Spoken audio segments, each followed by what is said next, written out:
Les moteurs atmosphériques de 1,6 et 1,8 litres sont des frères jumeaux. En fait, ces moteurs sont sans prétention et la plupart des tracas qui leur sont associés sont dus au vieillissement naturel. Une fois tous les 100 000 à 150 000 km, vous devrez faire attention à la membrane du système VKG, elle est intégrée au couvercle de soupape. Nous avons déjà parlé de l'échangeur de chaleur. N'oubliez pas l'entraînement par courroie de distribution, la bobine d'allumage modulaire, qui est également tuée par des bougies d'allumage usées. De plus, avec un kilométrage élevé, vous devrez remplacer le joint 24 405 911 de la pompe à huile. Oui, il est intégré au capot avant, il est donc préférable de lier une telle réparation au remplacement de la courroie de distribution. 1.4 turbo 120 chevaux à 1.4 NEL. 1.4 turbo 140 chevaux à 1.4 NET. Le moteur 1.4 turbo sous les capots d'Opel et du modèle Astra J, en particulier, semblait au premier abord extrêmement peu fiable. Mais beaucoup de ces moteurs ont survécu à toutes les craintes et ont survécu sans s'effondrer. Comme d'habitude, changer l'huile plus souvent résoudra de nombreux problèmes. Malheureusement, en cas de kilométrage élevé, cela n'empêche pas des fuites au niveau des joints de vilebrequin ou des vannes de déphasage, leurs joints toriques doivent être changés, 55 592 715. Naturellement, des fuites apparaissent sous le couvercle de soupape, 55 561 429, pour le sceller, on change son joint. Et si les tuyaux d'alimentation en huile de la cartouche de turbine commencent à transpirer, vous devez alors changer le joint, 55 566 188, et les bagues, 55 567 827, sur les tuyaux de retour d'huile et d'alimentation, respectivement. Mais il vaut mieux remplacer les tuyaux d'alimentation eux-mêmes, 55 592 600, et les tuyaux de vidange d'huile, 55 569 839. Le moteur 1.4 turbo dispose également d'un système de ventilation de Carter sophistiqué, dans lequel de simples soupapes à membrane éclatent ou s'usent simplement avec le temps. Il s'agit de ce qu'on appelle la soupape champignon dans le collecteur d'admission sous le raccord dans lequel le tube VKG est connecté. Il y a aussi une valve dans le tube lui-même, 55 568 267, et dans le couvercle de valve. Lorsque l'un d'eux éclate, des erreurs se produiront en raison de fuite d'air. Des solutions peu coûteuses et accessibles, c'est-à-dire les valves elles-mêmes et le tube non original, sont en vente depuis longtemps. Un problème assez courant avec les moteurs 1.4 turbo est un dysfonctionnement de la vanne adsorbante, c'est-à-dire vanne du système de récupération des vapeurs de carburant. Un dysfonctionnement de la vanne est indiqué par l'erreur P017, un mélange de carburant pauvre. L'erreur est due au fait que la vanne s'ouvre constamment et que le moteur aspire l'air du système de récupération des vapeurs d'essence.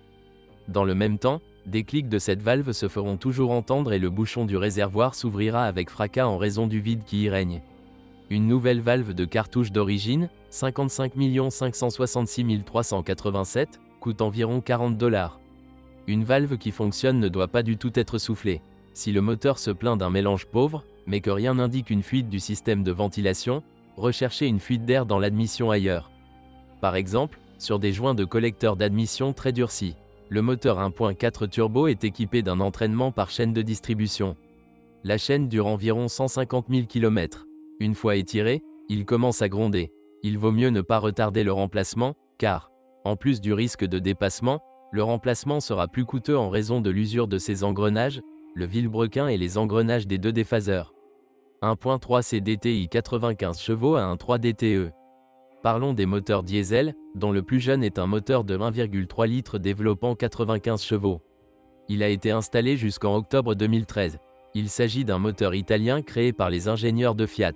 Les avis sont contradictoires à ce sujet, même si ce moteur parcourt souvent sans problème plus de 500 000 km sur des véhicules utilitaires.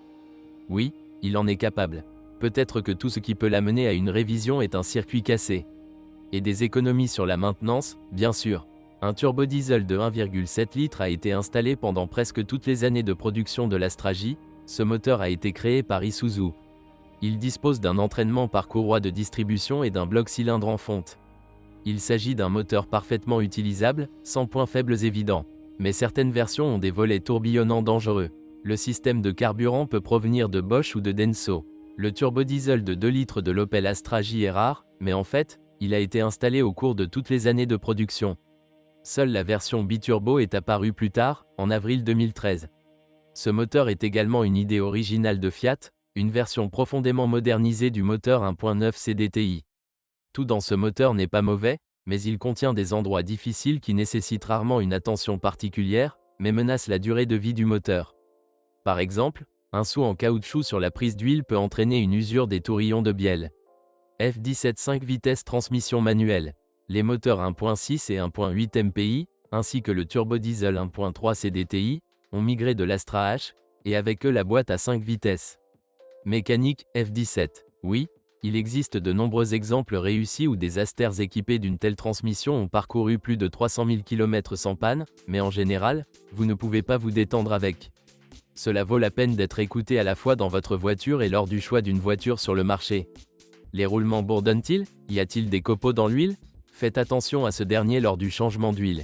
M32 6 vitesses transmission manuelle. La transmission manuelle M32 à 6 vitesses est associée à des moteurs turbo 1.4 et 1.6. Et une telle transmission n'est pas non plus un cadeau, ses roulements sont également plutôt faibles. En général, il faut également une attention particulière et des soins lors des vidanges d'huile. Sinon ça va bourdonner. F46 vitesses transmission manuelle. Seul l'autre sixième a fait ses preuves. Transmission manuelle, F40, qui a été associé à un turbodiesel de 2 litres et à un rare moteur turbo de 2 litres.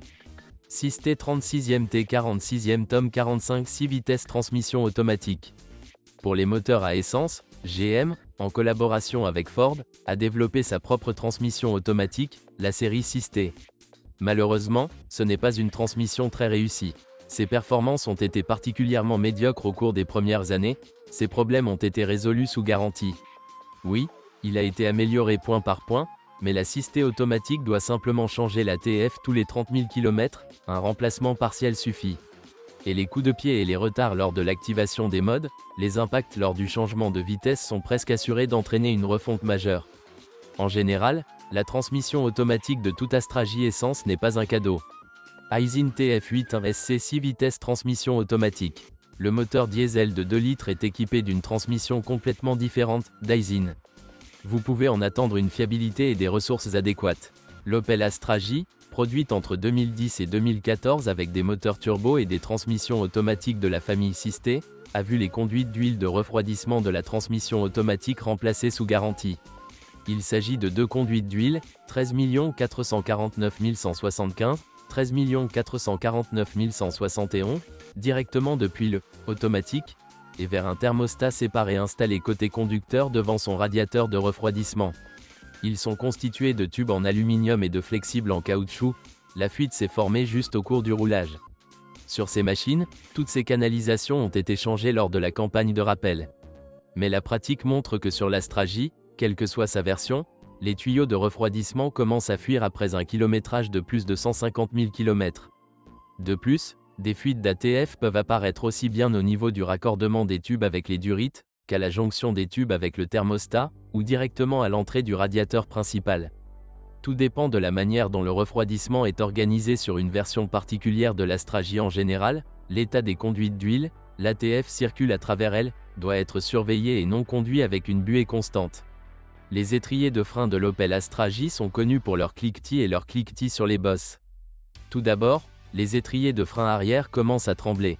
Tout cela se produit parce que la lubrification des broches de guidage sèche et disparaît, les guides commencent à s'user et le volume du jeu et du cliquetis augmente. Que font-ils à ce sujet? De nombreux propriétaires tirent les ressorts de l'étrier flottant vers la partie fixe de l'étrier. Ces ressorts sont visibles à travers les rayons des jantes en alliage. Dans le bon sens, il faut changer les kits de réparation d'étrier, 13 504 035, 13 504 035, 13 584 090, 13 418 686, et les lubrifier avec un lubrifiant adapté, 93 165 631. Il a été constaté que les guides d'origine du kit de réparation sont très mous et s'usent rapidement, surtout sans lubrification. Le bruit de l'étrier peut réapparaître après 30 000 km. Parfois, les propriétaires transforment les guides en tourneurs familiers, ces doigts durent beaucoup plus longtemps. À propos, si les étriers ne vibrent pas, alors votre voiture a de la chance, ils ont reçu des supports et des soufflets de guidage améliorés. L'Astra J est équipée uniquement d'une crémaillère de direction électrique, ce qui ne présente pas de danger particulier, c'est-à-dire sert de manière fiable et pendant longtemps. Même s'il cogne et qu'aucun rack n'est assuré contre cela, il peut être restauré. Et sa partie électronique est extrêmement fiable. Toutes les suspensions arrière de l'Opel Astra J sont à poutre de torsion avec un mécanisme Watt. Tout cela, en termes de douceur et de confort, ainsi que de contrôlabilité, atteint le niveau d'un multibras. Eh bien, c'est du moins ce que promettaient les communiqués de presse. Et les fans d'Astra J ne semblent pas se plaindre, mais confirment l'information. Mais dans la suspension arrière, il n'y a que 2 blocs silencieux, ce sont des bacs de poutre. Même les originaux sont vendus séparément pour $50 chacun, 13 311 920, ils ont de nombreux substituts. La charnière, 13 262 449, de la tringlerie Watt est également sujette à l'usure. Cela coûte entre 30 et $70.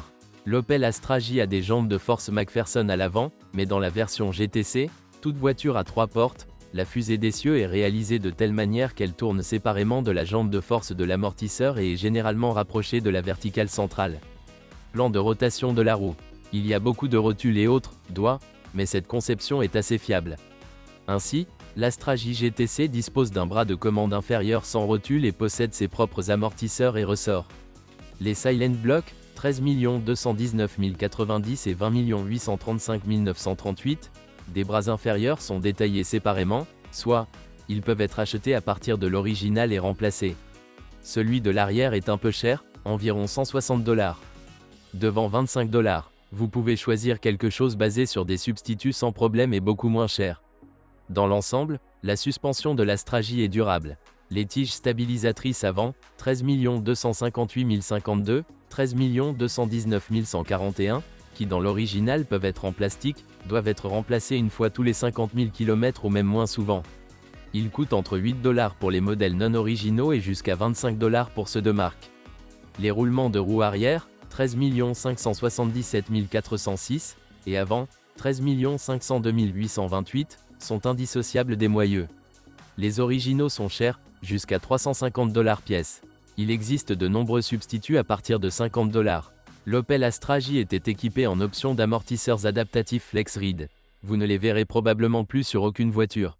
Les amortisseurs adaptatifs n'ont pas une longue durée de vie, ils n'ont pas de substitut et personne n'a besoin de l'original, 13 357 179 et 13 382 708, à $1000 pièce. La carrosserie de l'Opel Astra J est assez moyennement protégée contre la corrosion. En fait, tous les problèmes liés à la rouille commencent par le bas. C'est ce qui doit être examiné avec attention. À l'extérieur, les taches de peinture écaillées dans les zones exposées au sable attirent souvent l'attention. Ce sont les bas de caisse et les bords, même les coins même des ailes avant et des passages de roues arrière le long des joints avec les pare-chocs. Aujourd'hui encore, la peinture sur les bords inférieurs des portes gonfle souvent. Faites attention à la couche de mastic le long du pliage du panneau de porte. Il en va de même pour le bord intérieur inférieur des portes arrière, coffres, des voitures à haillons et des breaks, ainsi que pour le couvercle du coffre d'une berline. Mais les ferrures de carrosserie, serrures, charnières et butées de porte, joints de porte, poignées de porte, boutons de serrure de coffre, fonctionnent pour la plupart sans problème ni panne.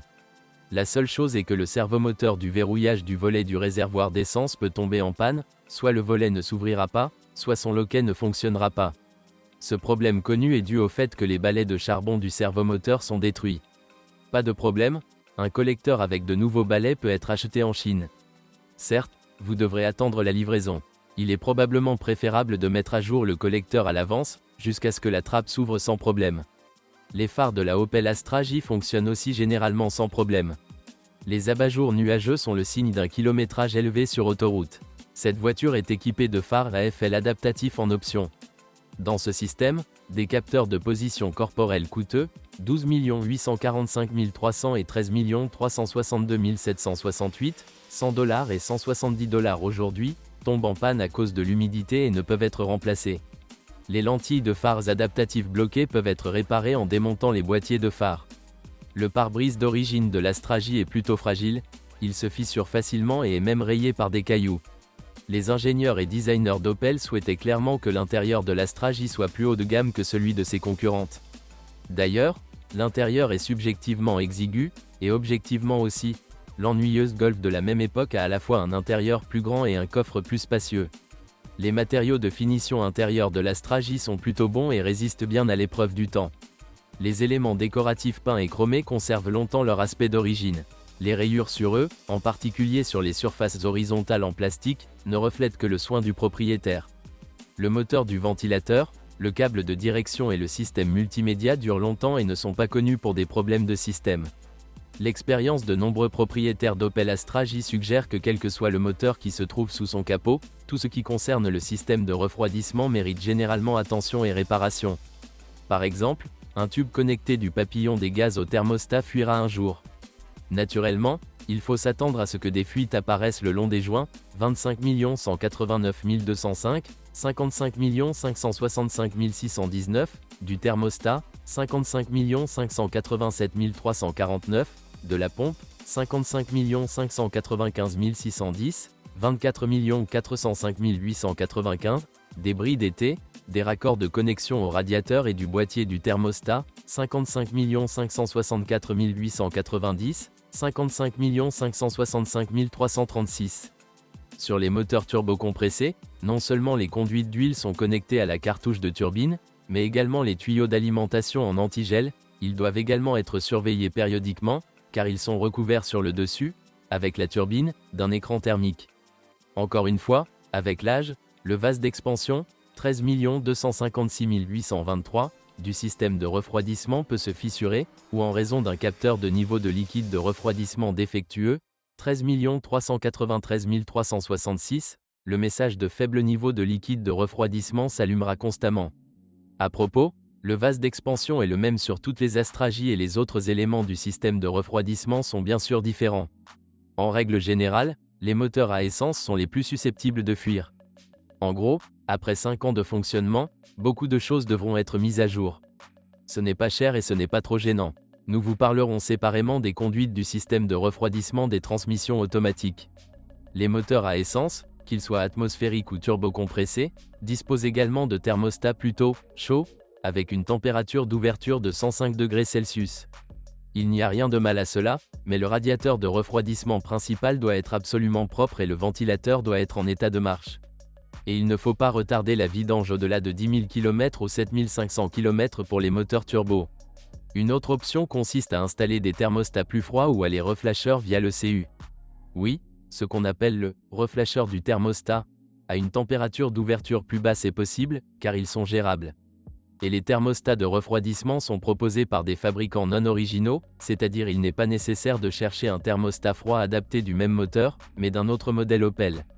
Un dysfonctionnement du thermostat est signalé par l'apparition du message « Le temps de service approche » sur l'écran. Maintenance, et un ventilateur principal fonctionnant en permanence.